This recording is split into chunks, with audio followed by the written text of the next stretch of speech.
Radhe Radhe everyone, bright সাহিত্য YouTube চ্যানেলে তোমাদের স্বাগত জানাই। শেষ ট্রেনের আগে পার্ট 7। কিছু ভুল ত্রুটি হলে ক্ষমা করে দিও।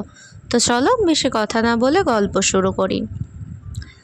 অনেক ভাবনার পর তারা একটা বাচ্চাকে নিজের জীবনে আনার সিদ্ধান্ত নিল।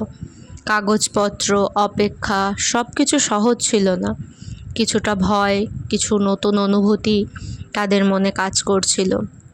কিন্তু একদিন একটা ছোট্ট হাত তাদের হাত ধরল। ছোট্ট মেয়েটার নাম রাখা হলো তারা। তারা তাদের জীবনে এসে সব কিছু বদলে দিল।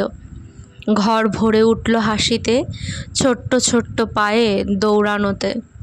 ইরা অফিস থেকে ফিরে তারাকে কোলে নেয় প্রত্যেক দিন, ভালোবাসায় ভরিয়ে দেয়। মায়া দূর থেকে দেখে হাসে।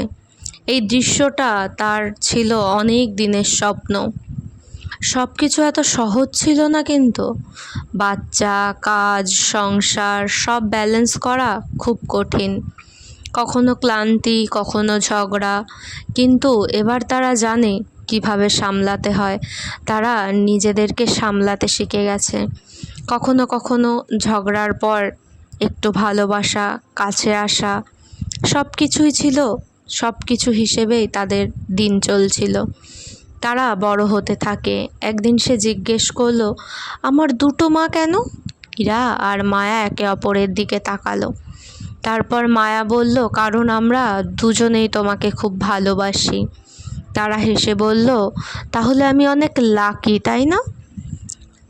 তখন তারা হেসে উঠে বলল, একদমই তাই মা, তুমি অনেক লাকি। সময় কারো জন্য থেমে থাকে না। চুলে সাদা রং, চোখে একটু ক্লান্তি, কিন্তু তাদের মধ্যে সেই পুরনো অনুভূতি কিন্তু এখনও আছে। একদিন পুরনো ছবি বের করা হলো। স্কুল, বৃষ্টি, স্টেশন, সেই পুরনো দিনের ছবি। তারা অবাক হয়ে শুনছে, তোমাদের গল্প এত সিনেমার মতো? ইরা হেসে বলল, না, এটা আমাদের বাস্তব। আমরা আমাদের নিজের জীবনের কাহিনী তোমায় বললাম। একদিন মায়া হঠাৎ অসুস্থ হয়ে পড়ল। হাসপাতাল, পরীক্ষা সব কিছু একটু কঠিন হয়ে উঠল। ইরা প্রথমবার ভয় পেল। যদি এক সন্ধ্যায় ইরা মায়াকে নিয়ে সেই পুরনো স্টেশনে গেল, যেখানে সব কিছু শুরু হয়েছিল। মায়া ধীরে বলল, জীবনটা খারাপ ছিল না, তাই না? ইরার চোখ ভিজে গেল।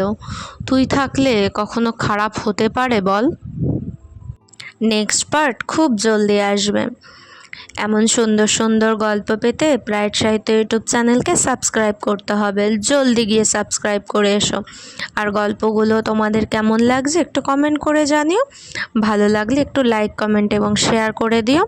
সবাই খুব ভালো থেকো, সুস্থ থেকো। রাধে রাধে।